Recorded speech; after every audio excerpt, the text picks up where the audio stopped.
Tu te mets devant le 5B, s'il te plaît. Voilà, comme ça. Voilà, comme ça, c'est parfait. Jean-Pierre, je suis assez heureux qu'on reprenne ces entretiens. On en avait fait il y a quelque temps. Et quelque temps après, j'avais observé les vidéos et j'avais trouvé combien des éléments qui m'étaient dits directement m'avaient échappé. Et donc, je trouvais que c'était extrêmement intéressant de pouvoir repartir sur un entretien, même si c'est aujourd'hui, enfin ce soir, c'est à ton initiative. Alors, un entretien, c'est un des exercices les plus difficiles avec les artistes. Pourquoi? Parce que ce qui est important, ce n'est pas tellement la personne qui va poser les questions, encore que, mais c'est de t'entendre sur ce travail, sur cette grande installation au Musée des Beaux-Arts et d'Archéologie, sur laquelle on va revenir, cette œuvre monumentale, les 4 piliers du ciel, que je pense qu'on aperçoit, j'en aperçois bien, j'espère, derrière moi.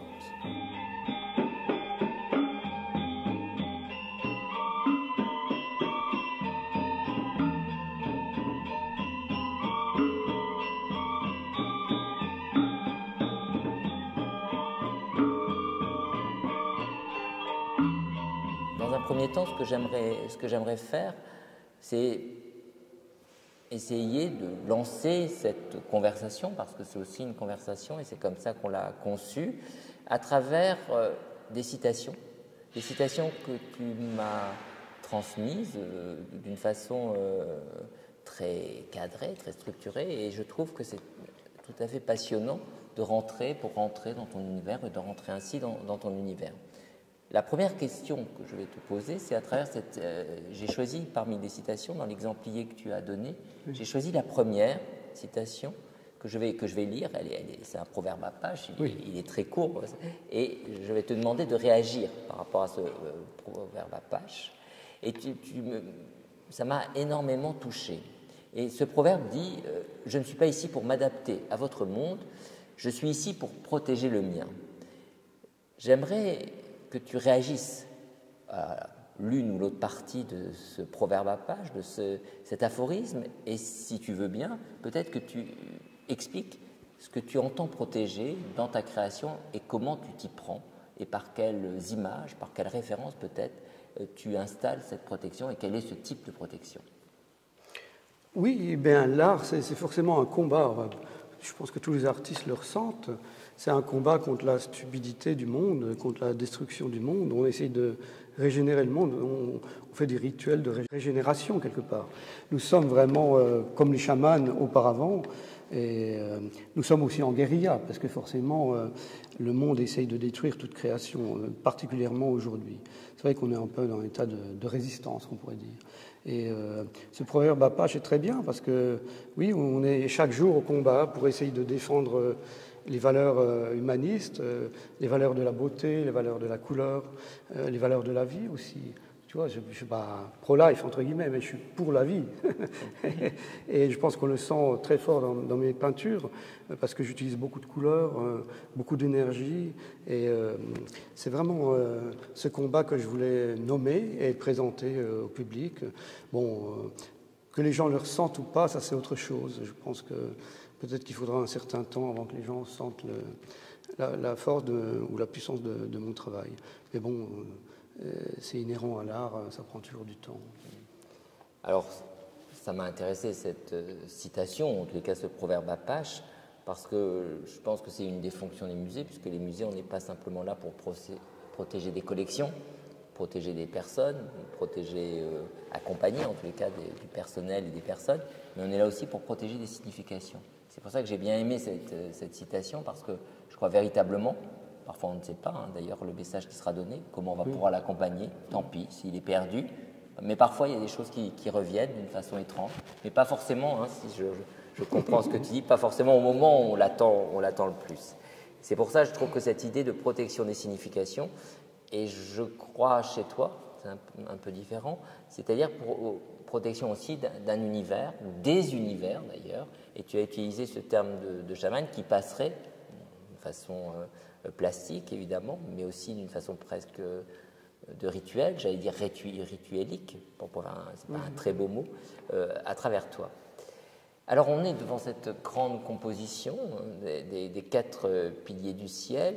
Je ne vais pas poser une question très, très complexe, je reviendrai après sur ce que je ressens vis-à-vis de cette grande composition. Est-ce que tu peux un peu expliquer la genèse et puis comment tu as conçu cette grande composition et pourquoi, voilà, la forme que ça a pris, pourquoi c'est 105 cm par 105 cm, le carré, enfin, tous ces éléments et bien sûr les motifs, tous ces éléments qui sont constitutifs des 4 piliers du ciel.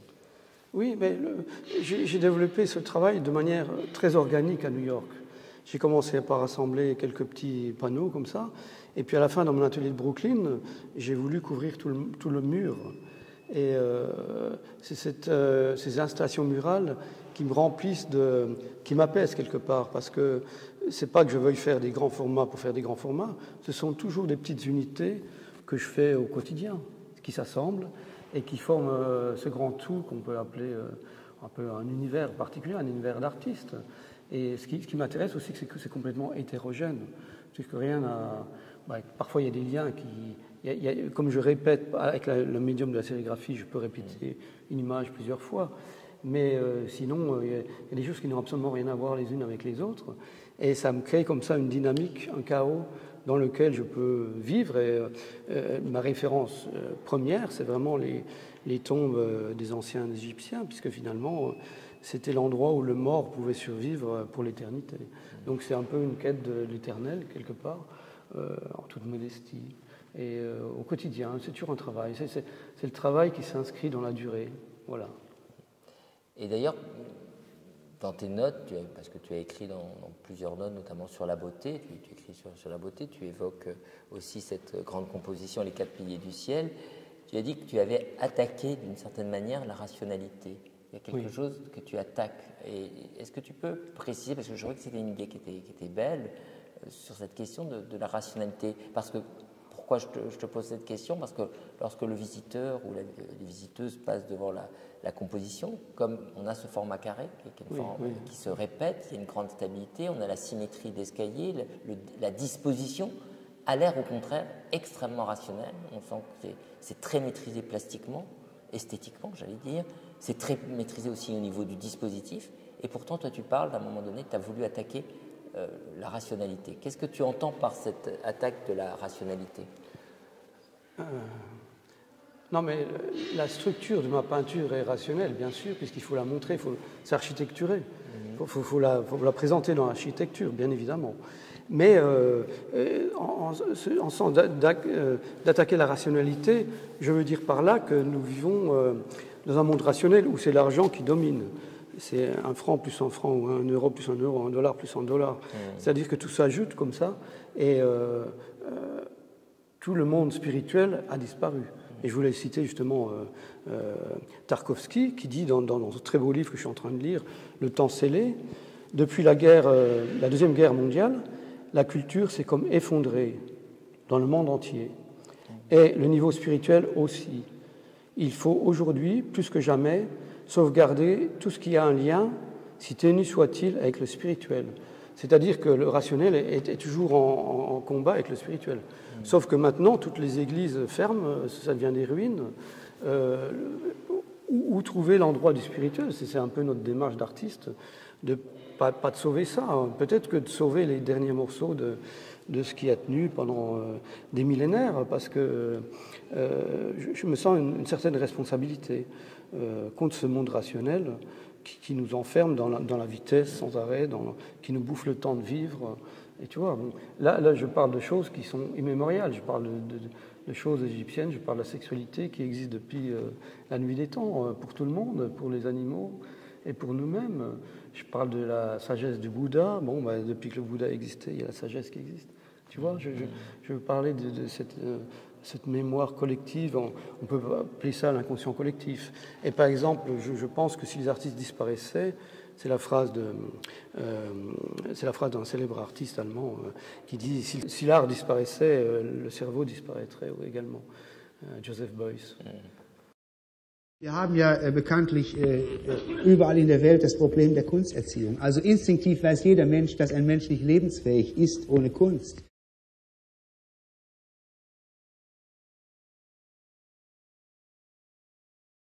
Dass also ein Mensch ohne eine künstlerische Erziehung wahrscheinlich verdorren würde, dass er in 2000 Jahren ohne Kunst wahrscheinlich kein Gehirn mehr haben würde. Hier wird doch ein Gewicht gelegt auf eine Kunst als einer, sagen wir, Verlebendigung des Menschen direkt aus einem Raum heraus, den wir noch nicht kennen, der aber versucht wird von mir zu bezeichnen als das, was ich Gegenraum nenne. Dass ich einfach die Frage stelle nach der ganzen Existenz des Menschen. Wie kommt ein Mensch in die Welt? Von welchen Kräften wird er ernährt? Et je pense que là, on a un rôle à jouer quelque part pour que le cerveau ne disparaisse pas. Ou que l'art ne disparaisse pas. Oui, mais l'art moins important que la vie, quelque part. Oui, peut-être. Oui, oui. Peut-être. Oui, oui. Alors, c'est intéressant ce que tu dis parce que je ne m'étais jamais posé la question. On sent cette part de spiritualité dans ton travail, enfin, en tous les cas d'intérêt pour ce que je pourrais appeler le savoir spirituel ou le spirituel dans l'art, pour reprendre le titre d'un ouvrage célèbre, parler d'église. Et donc là, on est dans un lieu. Parce que pour moi, le spirituel peut, dans une combe, dans un paysage grandiose, ou même pas d'ailleurs, peut s'exprimer très, très fortement. Parfois, on le sait pas tellement, la façon dont il, pas bien en tous les cas, la façon dont il peut s'exprimer. Est-ce que l'extérieur a une importance? Est-ce que les paysages, les ambiances, est-ce que ça a une importance pour toi, ou finalement ton rapport sera plutôt à travers des vestiges, des traces, ou de ta connaissance de l'art contemporain, bien sûr, des vestiges, des traces, finalement quelque chose d'assez patrimonial au répertoire? C'est une bonne question. Ce qui me fascine, c'est l'art, bien évidemment. C'est là où le sacré reste, perdure. Et moi, je n'ai pas fait de formation bouddhiste, mais quand je vais faire du canoë dans la nature, je ressens quand même... Premièrement, je ressens un espace neutre. C'est-à-dire que la nature n'a rien à foutre de nous. Quelque part, tu peux te cogner la tête sur un rocher pendant des heures et le rocher ne te parlera pas plus, si tu veux. Et c'est très important parce que nous sommes très prétentieux et nous pensons que nous avons une importance. Quelque part, on n'a pas beaucoup d'importance. La seule importance, c'est de définir quelque chose de sacré et de le définir ensemble. Et forcément, maintenant que l'art se vend à des prix exorbitants, si une peinture se vend 2-3 millions d'euros, ça devient un objet sacré quelque part. Et c'est l'argent qui sacralise les choses. Mais auparavant, les œuvres où les personnes avaient une sacralité parce qu'elles entraient dans une communauté où il y avait des rituels communs, si tu veux.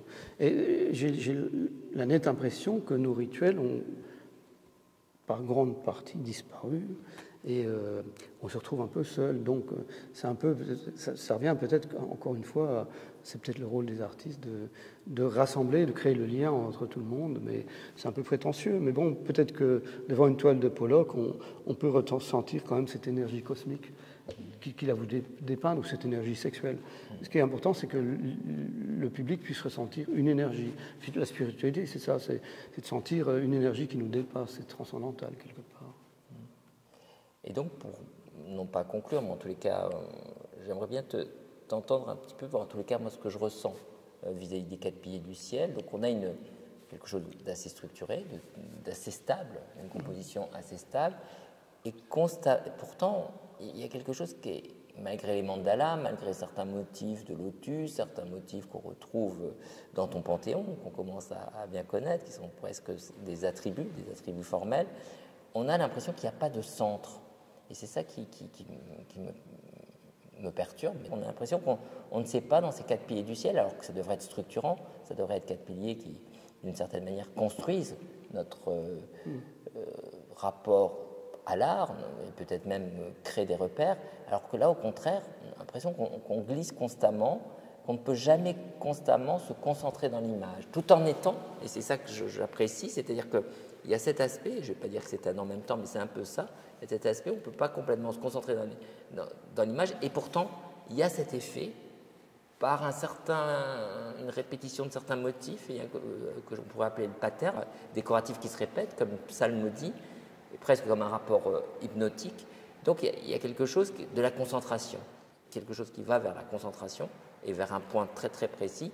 Et justement, j'ai l'impression dans cette composition, et ça je trouve que c'est assez beau, qu'on est presque dans un monde avant la découverte que la Terre soit ronde, c'est-à-dire où il n'y a pas de bord, et qu'on est dans un monde qui serait hors bord.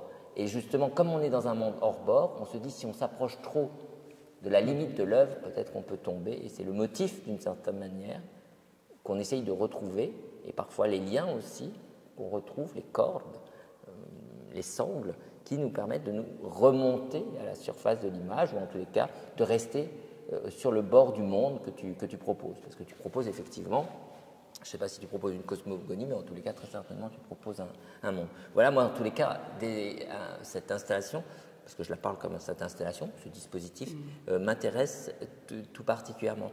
Et j'avais une question toute simple. Est-ce que selon toi, c'est immobile? Est-ce que tes compositions sont-elles immobiles? Ou est-ce qu'au contraire, tu vois du mouvement? Parce que j'arrive pas à trancher. C'est pour ça que je te pose la question. Non, c'est une très belle question. Je veux parler de l'infini, bien évidemment. Oui, oui. C'est-à-dire qu'il n'y a pas de centre, tu as tout à fait saisi ça. Il n'y a aucun centre.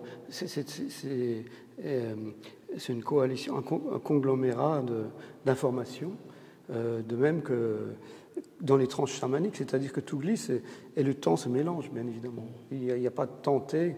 Il y a des tentés, il y a l'Afrique, il y a la Sibérie, tout se mélange vraiment. C'est ce qu'on appelle, on peut appeler comme le melting pot new-yorkais.